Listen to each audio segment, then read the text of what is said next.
Hi, everybody. I'm Todd McKim, along with the coach, and welcome to this week's show. We'll take a look back at that great victory over the UCLA Bruins in the Rose Bowl, preview next week's game against the Stanford Cardinal right here at Autzen Stadium, have a couple of player profiles as well, and be joined by one of the players of the game later on in the program. Well, Coach, if nothing else, you're making things real exciting for Oregon fans, and I'm sure too exciting for you and your staff and your players as well. But what a great win. You know, your team had to come from behind in the first two games. This game, you took the lead, had a nice sizable lead. UCLA came storming back, not once, not twice, but three times, yet you were able to hold them off. I think you have to give credit to UCLA. They're a great football team. They have great athletes. We didn't know how to handle a lead. You know, first time we'd really had a sizable one, and I think we relaxed a little bit. They made some big plays.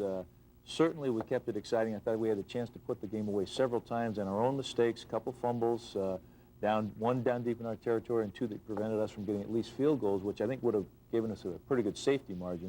Cost us.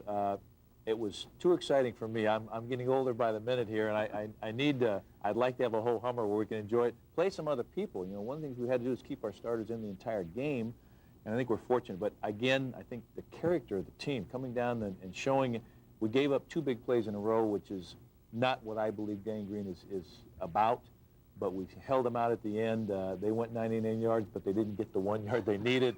Thank goodness for that. You know, it was a game where offenses pretty much ruled. 900 yards of total offense in this game, and as you can add up the points, plenty, 69. But yet, the final play of the game, it came down to a defensive play, and what a play it was. Oh, great play, great effort. And I remember asking in the locker room, because I couldn't see from angle, who made the tackle? And the kids answered, Gang Green. And I thought that was very appropriate. Several people in on that play, and they chose to run it, which, you know, at that, when you're 2 yards away, you can do anything that you want. And I thought it was great rallying by our defense to get there. Certainly Jaifa Garrison, Lamont Woods, and Des Bird. But I think the two DBs came up and made the big hit to keep him out of the end zone. Offensively, once again, it was the balance of your offense that I think kept UCLA off balance, off track. And the big surprise this week, I think, was A.J. Jelks. He hadn't had many carries coming in, and yet he leads your team in rushing and had a big touchdown. A.J., we've brought him along, you know, converted him from linebacker. He's a big young man that runs well. He can catch the ball. He was a tight end in high school, so it wasn't a big stretch to move him to fullback. He's been blocking better, and we decided, I've talked a lot to the offense, but we need to take some of the load off of Ricky Whittle. I don't want him carrying the ball 30 times a game. He can do that, but again, we need to be more diversified. A.J. gives us a weapon now. He can run with the ball. Obviously, good speed, scored the touchdown, another long run, and it also helps to balance. It keeps the defense off balance a little bit, as you said, and gives us another weapon. I think it's very exciting for us. Defensively, you had a big task in front of you. One, you had to face maybe the best offensive line in the nation in UCLA up front, and one of the best backs in the country, Abdul-Jabbar. He ended up with 127 yards or something like that, but he didn't get the final 2 yards when they needed it. But they're tough because even though they had a freshman quarterback, they had pretty good balance too. They're a good football team. I said that. That's probably the best offensive line, certainly the best I hope that we face this year. And Jabbar works well with that line. He's a solid back who makes the most of each. And they have some other guys. Skip Hicks stepped up yesterday, and one play, he comes and goes 53 for a touchdown or whatever, and runs through some tackles. One of the things that I was disappointed in, we gave up too many big plays. We can't do that. And we also made some mistakes that allowed that team to stay in the game with us. And again, we're a good football team. They're a very good football team. But to be a great team, we've got to eliminate those kind of mistakes. We've got to play better overall football. Certainly cannot give up the big plays. Let's talk about the kicking game, because that was a concern going into this game, because you had some people that hadn't participated a lot in game conditions, especially in a Rose Bowl type atmosphere. But Joshua Smith was perfect again, and late in the game had a couple of pretty good kickoffs, including touchbacks. And Bidwell, not only did he punt the ball high, give yourself good coverage, but UCLA did not have a single yard in punt returns, and yet they had a guy averaging over 23 yards a return coming in. No, we got great effort. I think both of our kickers did a great job. Josh Smith, the PAT placements, the field goal at the end of the first half, those are big, big plays that helped get the momentum back for us there. Maybe the best play was his kickoff after our last touchdown, which he squibbed it. We drove it down there. We got great coverage. We held him down inside. Josh Bidwell on the punting. You know, we moved the ball around. He didn't hit the ball every time as well, but we got some great bounces, which is going to happen if you keep working at it. And he boomed the one, rocketed the one. He's capable of doing that. As I said before, I think our kicking game is okay. It's going to get better every week. We have some young players. that are stepping up. The biggest thing is the effort on all the coverage and everything else, I think, continue to improve. We were a little lax on our kickoff coverage. We had some breakdowns there, which we'll need to address this week. But overall, I was happy because I thought special teams would be a big factor in the game. All right, let's take a look at the Pac-10 scores. We'll get into the first quarter highlights momentarily. Here are the other scores that happened during the course of play on Saturday. Oregon State, a loser at North Texas State. Oregon State will open up conference play next week at Arizona State. Arizona, tough loss to Illinois, but you know, Illinois, they've had several losses like this over the past couple of years, and I guess they figured they were going to get one somewhere along the line, and they finally did to get their first win of the year. Ohio State took care of Washington in Columbus 30-20, and at Nebraska all over Arizona State, 77 points in that ball game. USC undefeated, they're 2-0, and Stanford had to come from behind to tie Wisconsin. We will talk more about the Cardinal later on in this program. First quarter highlights. UCLA won the toss of the coin, elected to defer until the second half. Nice to be back in the Rose Bowl setting. Hey, who's this guy? Danny O'Neill. One of the co-MVPs showing back up there on our sideline, and Danny is now actually coaching himself. In fact, he shared some coaching stories with me before the game, but I'll save those. So UCLA, second possession actually for them, and Kenny Wheaton off the ricochet. Jaya Figueres got a piece of it, knocked the ball up in the air, and again, the guy that is going to be around the football, Kenny Wheaton, comes up with it. Sort of an errant throw, and we're fortunate here. The receiver's pretty open, but he led him too much. Jaya had a chance there. Kenny's Johnny on the spot, makes the play. Big turnover. Again, we got to have those turnovers, and we talked to Gang Green about the idea that we needed possession of the football. Come back early. This is the play-action pass. We've been working a lot. Pat Johnson making a nice catch at the sideline off the play-action fake. So we're faking the ball to Ricky, pulling Tassi out, moving the pocket early on. Tony's back 100%, well, at least 95%. A little rusty at times, but physically healthy. So the ball now with the UCLA 46. We're coming out. We had a good sort of a choice route there, and there's a choice for the tight end, a choice for the quarterback. Got the ball to Rick. Rick bounces outside. This team has great team speed. It's hard to get outside. They run very well. And we talked to Rick about the fact we needed to take the ball up inside. Key third down conversion there. Again to Pat Johnson. Little route that we worked later on for the touchdown.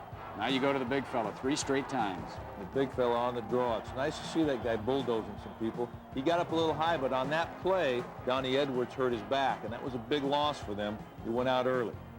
They give the ball on what we call a under force, and again, he gets it all the way into the end zone. We're faking the sweep to Ricky, or the formation allows us to show that. We're bringing the ball back underneath. Again, see Paul Wiggin leading. Ricky Whittle, nice block there. Really, and sprung him, and Jabri Hodge had run his DB into the end zone all the way, and then we just get the ball in there. Nice job. 18-yard touchdown gallop by A.J. Jelks, his second score of the year. Joshua Smith adds the point after. Good start. Good start. And again, it's very important. We talked about the fact that we needed to establish early what we're going to do. This was one of the situations where we were doubling. We were trying to do some coverages to help out, and Kenny Wheaton just got a piece or disrupted that flow. Nice play by Rich Rule coming under on their outside slant play. Came through and got a piece of it. It's better for us to get him before he got started. It was feast or famine with him. So you get the ball back. Here we're going on a little hot route. Same play we ran earlier to Josh Wilcox. Does a nice job. Coming up, Ricky Whittle. Bouncing it up inside. We talked about the fact needing to run north and south against this team because they ran so well. Graz, nice job of scrambling here, getting down. Graz, you know, nobody knows, been to L.A. twice, won 2 games, never been sacked. No sacks, that's amazing. He's a big fellow again. I don't like him reaching the ball out quite like that, but I'm going to let him get away. He's hungry. He wants that extra yardage, and he fights. He runs through a tackle here. At 245, 250 pounds, he's a load, and he knows what to do with it. Not what a 200-pound safety likes to see coming at him. Now we get the pump fake, and again, this is the play that set up our Rose Bowl touchdown. We fake the screen to Ricky. Josh goes out on a blocking path and then turns it up. Graz lays this right where it needs to be and get another score. Shades of Musgrave to Vince Ferry, if I remember correctly. Same type of play, exactly. Years ago. And a point after, and 14-point lead. It's your biggest lead of the season to that point. To that point. Let's get into the second quarter highlights in a wild and woolly game that never really seemed to have either team gain control. UCLA with the ball early in the second quarter, trying to bang in, but the gangrene defense holds inside the 10-yard line. Paul Jensen, Troy Bailey on that last hit. Isaac Walker coming up to drive that ball away. Scary when the ball bounces like that. You never know who's going to get it. But again, nice job by the defense to keep UCLA out of the end zone. We talk about that all the time. If they get down there, don't let them in. Make them settle for a field goal. So it's 14-3. A little bit later on, McNown, the true freshman quarterback, scrambles. Great effort here by Bryant Jackson. Great effort. He flushes him initially, misses the sack, and then Desmond Bird keeps coming. You watch Bryant come back around the backside, just pure hustle, and gets him on the second chance. Knocks the ball out. Great play, great effort, stripping the ball. We talked about it, and Derek Barnes is there to recover. So, great field position, but unfortunately, the Ducks give it right back on the fumble.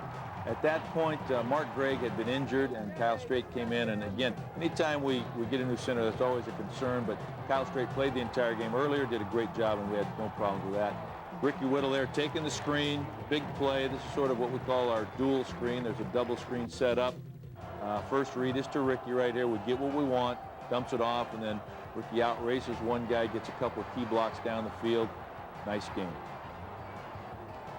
Indeed. So the ball is now at the UCLA 30-yard line. Next play is 2nd and 8. Tony flushed and picks up the first down. Tony does a nice job. Got an idea where that stick is, gets there, gets out of bounds, makes the first down. You come back with the inside running game to Ricky, and their defense is there, and they play pretty well. At times, here's the play-action fake. Get the ball to Aaron Jelks, and again, thought he was going to get caught, but he sidestepped the guy and made some key yards after the catch. And then on first down. Nice play. This is a Bob sweep, and again, Ricky uses his blocking extremely well there. Tossie, the human wall, as I said before, you know, if he'll keep running, which he does here, and let the back break off of him, instead of trying to make a move. You see the DB try to play him, and ends up being the wrong choice. And Ricky makes it the wrong choice and gets in untouched in the end zone. Nice speed there, nice play. So, after this point you do have the biggest lead of the season.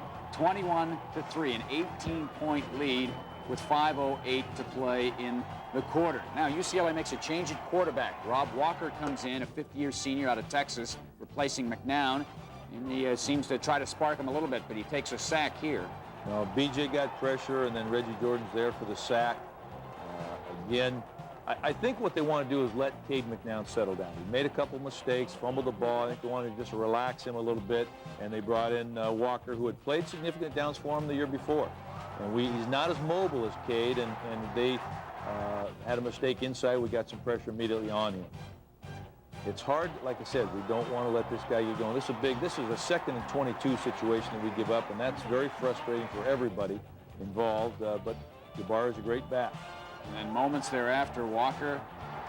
We have a blown coverage here. We make a mistake in the secondary. Ball's tipped, and it's a great concentration effort by their receiver. Big play, and we talked about the fact that, again, we cannot give up big plays. So UCLA with a little momentum at this point. It's 21-10, but after an exchange of punts, I think late in the quarter, you do a nice job of regaining some of that momentum before the half ends. That's true. We had a choice with about 2 minutes to go of whether to go for it there. I decided not to push it at that point. We got the ball back with some time. We hit some key sideline passes. Here's a nice job by Graz dropping off to Ricky, makes one move, gets the ball out of bounds.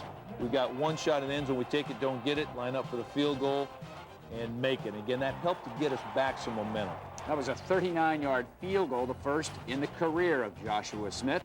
Oregon ahead at the half by a score of 24-10 over the Bruins as we pick up the action in the third quarter. UCLA has good field position on a kickoff return, and they capitalized with the first score of the second half, although not on that play, as Troy Bailey knights in.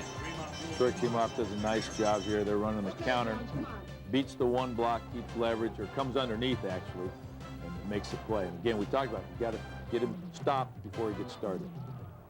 Jeremy Asher slices through, comes underneath the counter, which is a good way to defeat that play. So beat the block right there, come underneath the guard and pulling tackle, and wrap him up. That's Milliner. That's their big back. He's a converted fullback from the tailback. McNown Nowhere to go. Jaya Figueres wraps him up. Talk about the sack recorded here because the quarterback was out of bounds behind the line of scrimmage.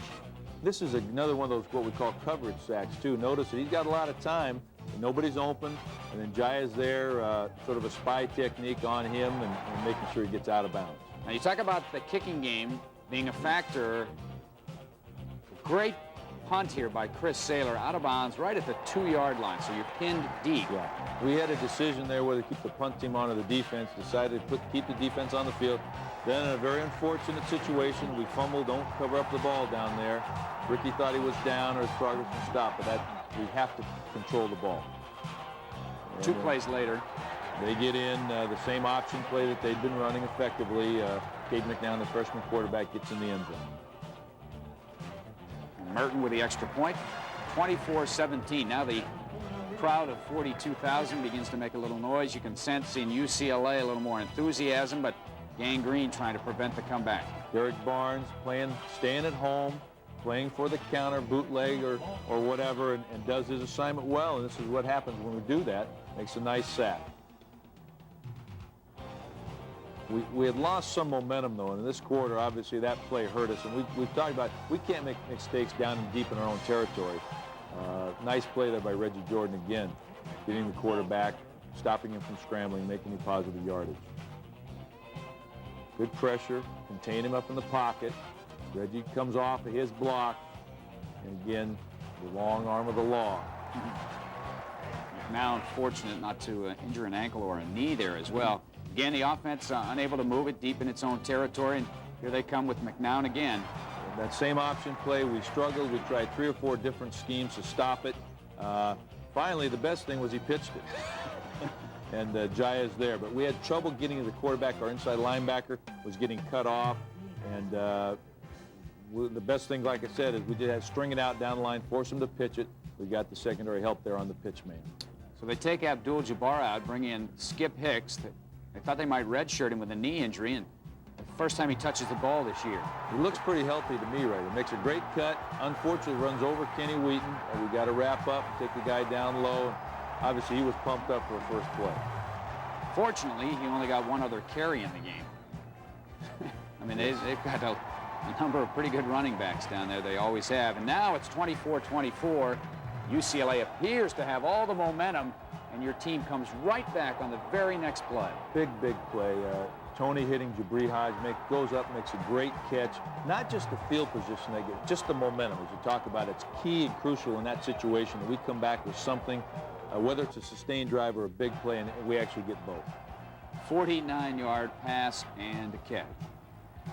Graz gets hit there pretty good as he delivers the ball, too. That was one of the tougher shots he took, but again, great pass, great catch. And great time for it. Yeah, it was, exactly. Back on the ground, Ricky Whittle gets 4. Ricky hits it up inside. That's our now this was an option play, our dive option that the fullback did not hear the call. We option at the line of scrimmage and call it. Graz makes a nice 5-yard gain there. Well, here we go into the 4th quarter for the 3rd straight week, and this one's up for grabs. Toss a coin. When we come back, Oregon with a football, driving, trying to regain the lead. Ricky hits it up in there. That's our zone play. Follows some good blocking. We come with what we call T-counter boot. Graz makes a key first down here. Great play. Pumps them. Come back to the same play because we liked it and felt it was open. And Graz, great pump move which stalls them or freezes them, gets in the corner of the end zone. Great play. I mean, just exceptional effort and a really smart move to pump him because it really freezes the DB. Right there, when he does that, it freezes the 2. Then he aims for the near corner of that end zone, extends out, stretches the ball across. That's a great effort. Indeed it is. So after UCLA had tied the game at 24, you come back with a 76-yard drive in 9 plays and consumed 3.5 minutes. Really crucial to answer right there. And we've been fortunate. We've been able to do that offensively this year when we needed to. Some confusion on their part on the kick. We got a good hit there. Great job coming down. Matt Steepen, 51. Matt Steepen. It's great to see Matt. We converted him from our linebacker to a D lineman, and he's going to start making his presence known. He certainly did there. So UCLA trying to come back. Oh, Kenny Wheaton. I don't know who made the better play here, but I think their receiver to stop Kenny from intercepting that ball. Would have been his second of the game. So now you're trying to run a little clock and score, and it looks like you're going to do just that. Aaron Jeltz on the underforce again. Counter play to the fullback. Get the big fella moving. Again, this comes off the look as if we're going to run the bob sweep out to Ricky. Nice job there. See Ricky out in front, getting a block. Receiver, Damon Ricketts getting a block. And then Aaron turns it on. And he goes forward with it. That's a great job. And great to have another counterpoint to Ricky, too. Come back with Ricky now on the load play. And he almost breaks this one. Keep those feet moving. So you're just short on third down. You've got fourth and about 6 inches. And unfortunately, the ball comes loose and the Bruins recover. It was 4th and 2 inches. Had it been 4th and 6, I probably would have kicked the field goal right there. But 4th and 2, I knew we had the confidence we could get it. Jeremy Asher steps up on the very next series and stops their running back. Now it gets scary. Now it gets scary. They get one-on-one coverage, and Kevin Jordan is a great receiver, and he makes the most of it. He almost broke that tackle right there.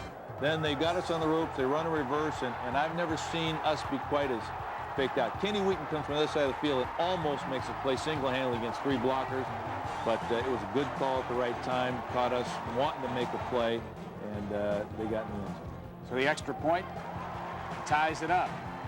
31-31 with under 4 minutes to play. Becomes a rather hair-raising 4 minutes. We come out, big play here, first down to Jabri Hodge. We also get the ball out of bounds. We had plenty of time. We knew that. I think we had all our timeouts left. But the key was, again, just execution. Tony off the play fake, nice job. Jabri, good catch, and get out of bounds. Such poise and composure in this drive. I think it shows a lot about your team. Ricky Whittle, nice job. Again, big gain, and then I believe he got out of bounds. If not, it was a first down. And this is the play off of the boot that Graz had scored on. So we have the companion play again. They're looking for Graz coming off. Ricky slides outside. And good job by Chris Mack there blocking. Watch out. There's somebody. Ooh! Come in there. Get hit.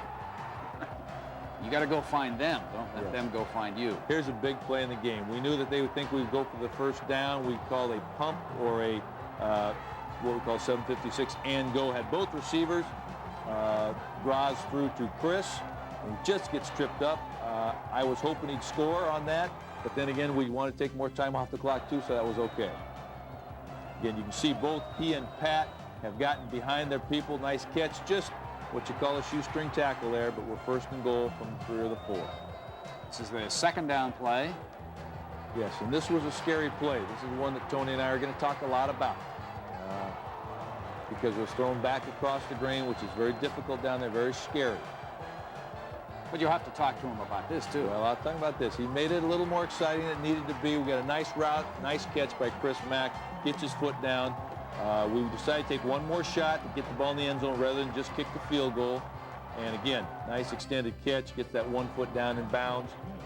Big, big play. Great drive. The extra point is good, makes it a 7-point game. The only negative is that UCLA still has about a minute with which to work. I thought a minute and 2 was that we had done pretty well, and unfortunately, like I say, in 2 plays they cover about 90 yards, and this is sort of put up for grabs, and we're not in good position. Great catch by their receiver. Come back the very next play, and they split our bracket coverage, and again, great play by their receiver. Great catch. I thought we should have defended it better, but again, on that point, we're on the ropes a little bit. They try to run the option in, and we stopped Cade McNown, thank goodness. So it's second down and goal. Nothing doing there. Nothing doing there. Nice defense by Alex Mulder. Great job of defending. Here they try to throw a flat pass. I wish they'd have completed that because maybe the clock would have run out. Instead, they have 4 seconds left. Fourth down. They have no timeouts remaining. Your team actually took a timeout to set up the defense. They go to Abdul-Jabbar, and a big collision near the goal line, and he is denied by inches, and Oregon wins the game. Needless to say, that is our play of the day. Big, big play. And again, we were in our hot group. We had what we call mixer bracket. We're trying to bracket the receivers here with these 2 receivers, with these 3 DBs, these 2 receivers with these 3 DBs. He is on him. And what happened is they ran the ball, which sort of surprised us a little bit, but they ran their outside slant play, blocked their tight end down, pulled the guard, and tackle around, and it's like a handoff sweep. Their receiver ran off here. Lamont Woods came off him, does a great job. Jaya Figueres fills from the inside. Those two are primary hits on the play. Des Bird gets out here from the outside, and those three kept him out of the end zone. And we're thinking pass. We're in a pass-prevent defense, and again, it's a pretty good call. From the 2-yard line, I think you can make any call down there, and it's good. But great pursuit, great angles, and great effort by Lamont Woods at corner, Jaya Figueres at safety, and Des Bird inside. We had a little stunt going on this side that I show you, again, for better pressure on the passer and contain, but that's the play of the day. All right, let's see it not once, not twice, but 3 times. Here's the up-high shot. Again, you can see that, the guard tackle pull. Gene Jackson takes 1 block. The 3 guys, Des Bird from inside, Lamont and Jaya from the outside, combine, and it's a great effort because he's got his pad level lowered. He's heading for the end zone, and right there, that collision stops him. His head was about 6 inches away. The ball never got to more than about 1.5 feet, 2 feet. Here you can see it again, Lamont and Jaya, and then Des moves the pile sideways. Great, great defensive stand. And there's the Ducks, a happy, relieved group. Desmond Bird right there, 99. We'll talk to Tony a little bit later on in the program. A great feeling. These guys are making me old before my time. I'll tell you what, Kaz and I are going to be about the same age here, and we keep playing like this. It's a great win. Great win. Yeah, you're 3-0, 1-0 in the Pac-10, your final game in the month of September, and I guess it's a momentum game. You'd like to continue that through the end of the month, and then with the week off, head into the month of October. Obviously, we'd like to stay undefeated in the league, like to get through it without any injury so we can use that extra week off the bye to get healthy. But I don't think, I think the team understands we can't rest on our laurels. We're at a point where we continue to improve, and that's the first thing we look at. And I don't care about who we play as much as us getting better ourselves. A reminder, tickets will be at a premium. You get out there Monday and get your tickets early in the week because there'll be a big crowd at Autzen. Until next week, for the coach, I'm Todd McKim. So long, everybody.